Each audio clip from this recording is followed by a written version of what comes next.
This is maybe a news flash for everybody, maybe it's not, but the day of week seasonality is very real. The algorithmic learning is very real. 1 week, in my opinion, is the perfect amount of time to see those mini fluctuations and make initial inferences and even make manual optimizations as well. So if you see some initial creative tests are performing absolutely garbage out of the gate, turn them off and shift more scale into some that are closer to whatever your baseline is or whatever your goal KPIs are. Hey, what's up, everybody, and welcome to Growth Mentors, the podcast where we share snackable growth hacks, strategies, and best practices in how to drive maximum marketing impact and grow your bottom line.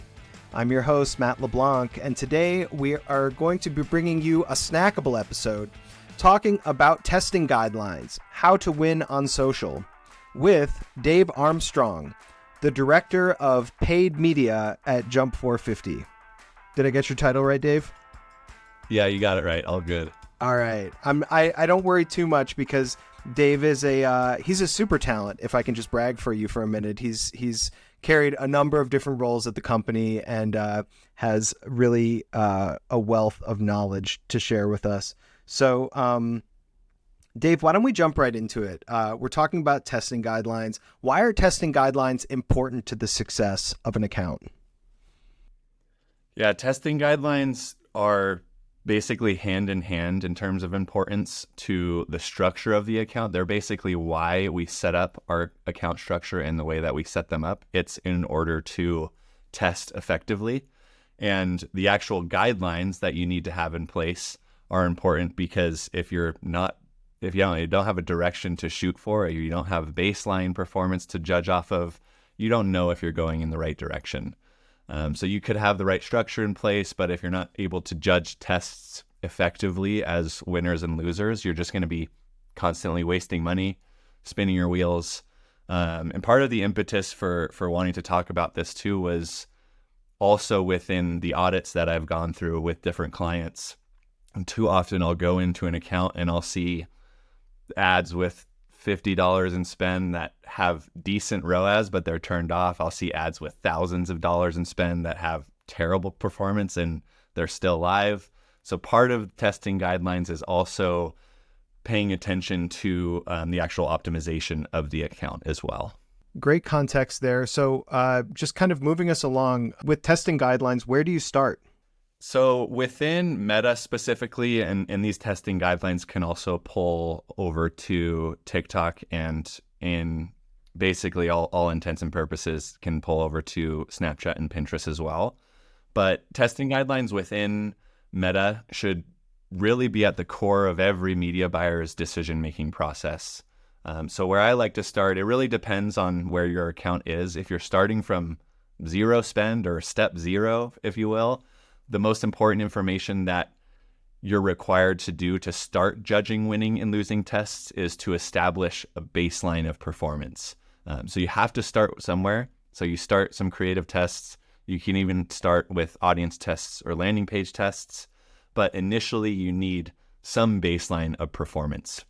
The reason I say baseline of performance and not specific goal yet is because you have no idea where you're going to start. So if you can understand at least what your baseline performance is, then you'll know if you're moving in the right direction with future tests. So I typically like to start with whatever my baseline performance is if I have zero spend in the account or if it's a brand new account. If you already do have spend in the account, you probably know what your initial baselines are. You probably even know what goals you're shooting for.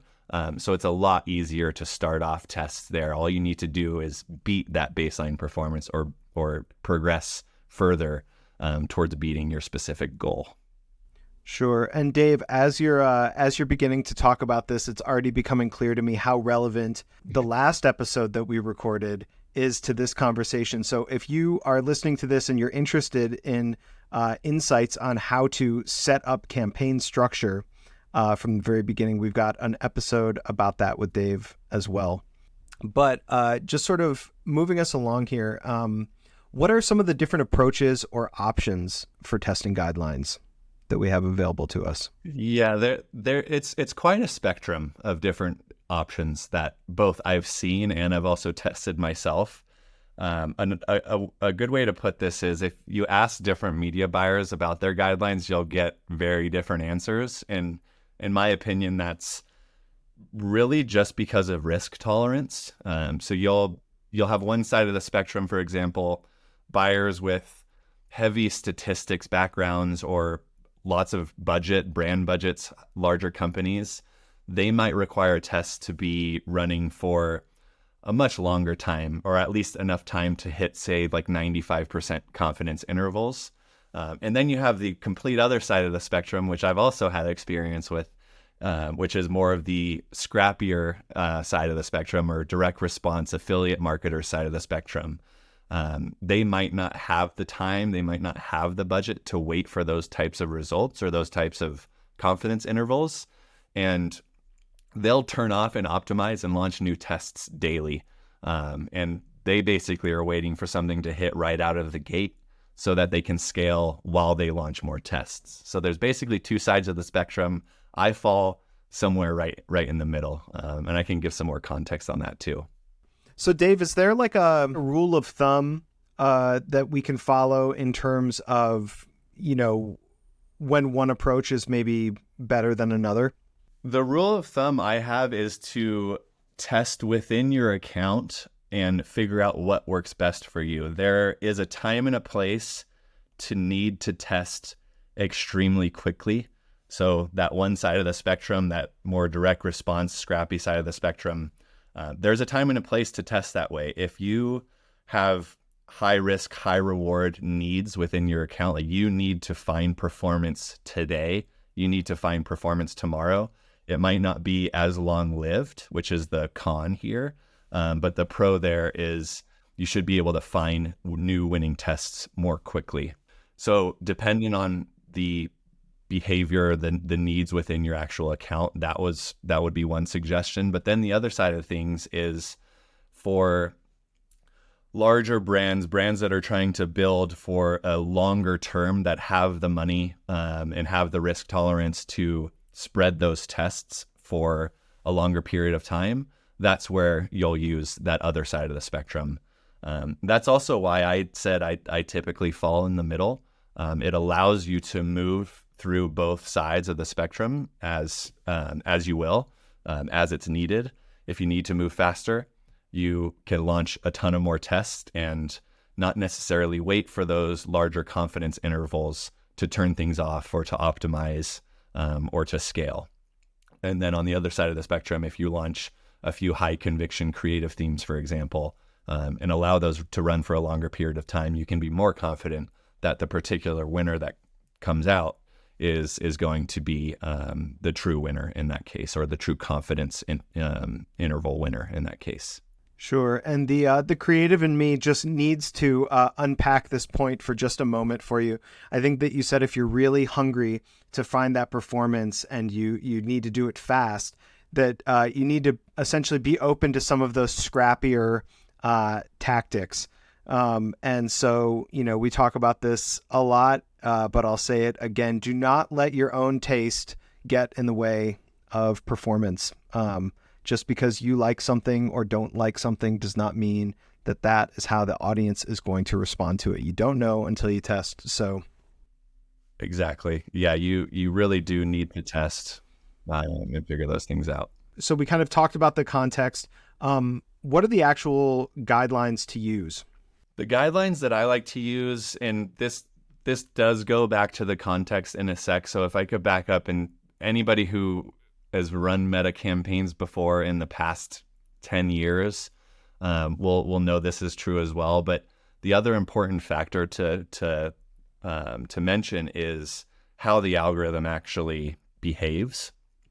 So you'll see when you run a test, say you run a test with the recommended 6 ads within, and this is a creative test, say you run it in 6 different creatives within an ad set, you'll notice fairly quickly that the algorithm will push spend, or say push 80% of spend to one of those ads, and the other 5 remaining ads will share that remaining 20% of budget. And most of the time, this is the correct decision from the algorithm in my experience.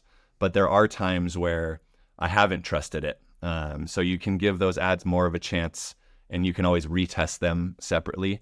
But it really is important to add that extra context of how the algorithm actually behaves, because we're not going to be able to get an equal amount of spend to every single ad within one ad set. In order to do that, we would need to separate them out.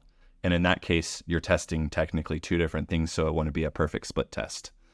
But when we dive into the actual guidelines that I use, I actually suggest needing to do a little bit of homework first. So anybody listening to this, you have a little bit of homework to do before you can implement this right away. And that homework is basically, you need to have a really keen understanding of which days of the week convert best for you and worst for you. So the example that I like to give is, and this actually reigns true across a multitude of other clients that we have at Jump, but we'll say Monday and Tuesday are our worst converting days. So I typically set my creative tests up. I organize my tests by creative theme. So you could have theme 1 in ad set 1, theme 2 and 2, 3 and 3, etc. And depending on how many you're launching, your typical budgets there, remember that you need to have room for at least 50x your CPA divided by 7 days. So that's important to note too. But I typically like to set those tests up on Tuesday for a Wednesday launch. So those tests will run starting Wednesday morning.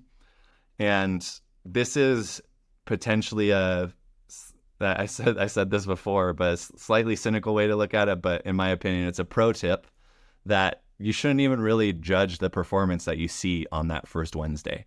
It's important to look at it, of course. It's important to QA, make sure your links are right, Pixel or your CAPI is still firing and you're generating traffic.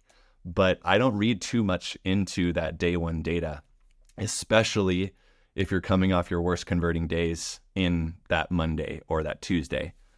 So I like to run my tests for at least a week minimum, because, and this is maybe a news flash for everybody, maybe it's not, but the day of week seasonality is very real. The algorithmic learning is very real. 1 week, in my opinion, is the perfect amount of time to see those mini fluctuations and make initial inferences, and even make manual optimizations as well. So if you see some initial creative tests are performing absolutely garbage out of the gate, turn them off and shift more scale into some that are closer to whatever your baseline is or whatever your goal KPIs are. So if you see some tests start to gain some rhythm and see some closer to performance KPIs as you get into Thursday, as you get into Friday, that's where I'll start to shift more scale into them. And typically I like to give individual ads at least a 3x CPA worth of spend before shutting them off or before shifting more spend to them. So that's a key kind of component to these testing guidelines as well. And you can shift more spend to ads in two different ways. You can increase the overall budget on the ad set, or you can shut off the relative losers within their same ad set and therefore shift more spend towards those ads that you keep on.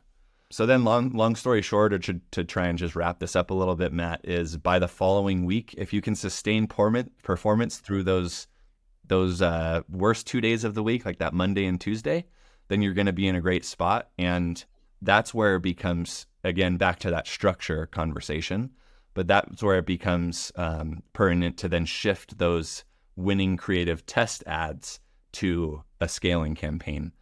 So for e-com, again, that could be your ASC campaign. For other advertisers or also e-com advertisers, it could be some long-running manual campaign.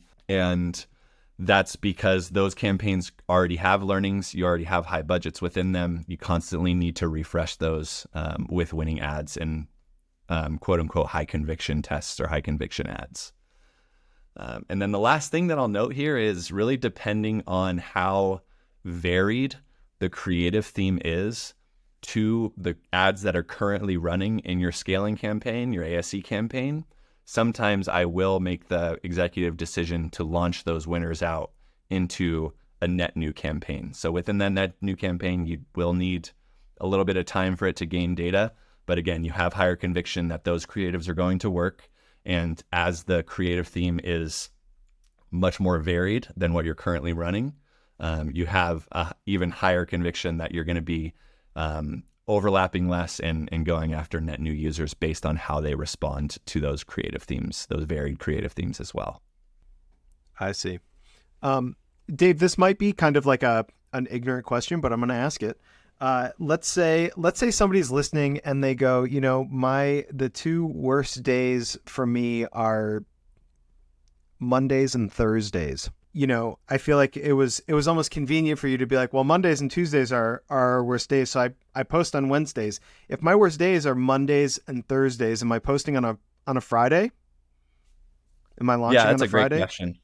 That's a great question. So if your worst converting days are Mondays and Thursdays, that's actually a good problem to have, because that means you're only seeing poor performance for one consecutive day. You don't have 2 consecutive days where your campaign is in this slump. You kind of go in a wave. So it is a decent problem to have. What we typically see is more of like a bell curve type performance line, where your best converting days, especially on e-com, you'll see Fridays and Saturdays and Sundays. A lot more people, when they get their paychecks on Fridays, they'll be spending money. They have a lot more time to be on Instagram or be on Facebook or TikTok to see more ads, to be convinced to purchase things on a Saturday or Sunday. So typically that higher converting or high conversion rate type days do follow that bell curve fashion. But if our worst converting days are Mondays or Thursdays, I would just pick one to run through. And that one to run through would basically be which one is closest to my best converting day. So if my best converting day is a Sunday, I'll launch those tests on Wednesday or Thursday to try and push through Friday and then get to that Sunday. If it drops off a cliff to that next Monday. The other reason for that too is, I'll be honest, a pretty straightforward one. People don't like to launch ads on Sunday. If they're working on the weekend, if they're launching something net new, that doesn't really happen too often at Jump. We're launching ads all the time, but depending on your actual work schedule and the days of week that you should be launching or should be testing or scaling, all of that needs to go into account based on, again, those baselines that I talked about at the very beginning. Excellent. Well, just to wrap us up here, I wonder if maybe you could sort of take us home with some real life example of maybe how you've approached this on some of your actual accounts. Yeah, I can speak a little bit anecdotally here, because this particular structure and testing guideline sort of framework, it happens across the board.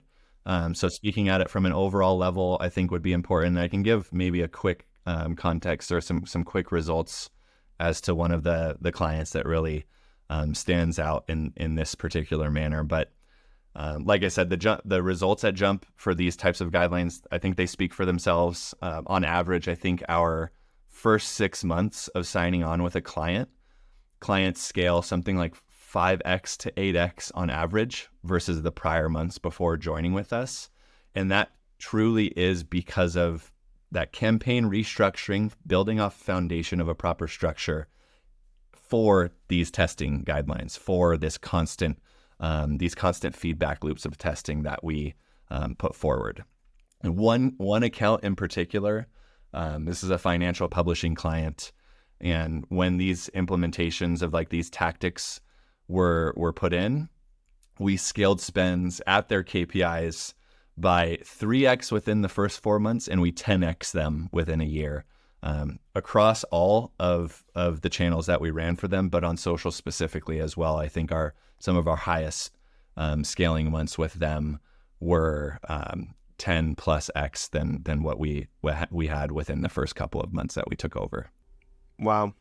That is compelling. Well, Dave, unless you have anything super pressing here, I'm going to keep us short, sweet, and super actionable. And just say, if you are looking to explode your own digital growth, you can get in touch with Jump 450 in the link below in the description. That is www.jump450.com, and reach out to us for a discovery call. You might even end up with Dave kind of putting hands on your account himself. So thank you so much for being here. We will see you next week. And Dave, thank you again for another great conversation.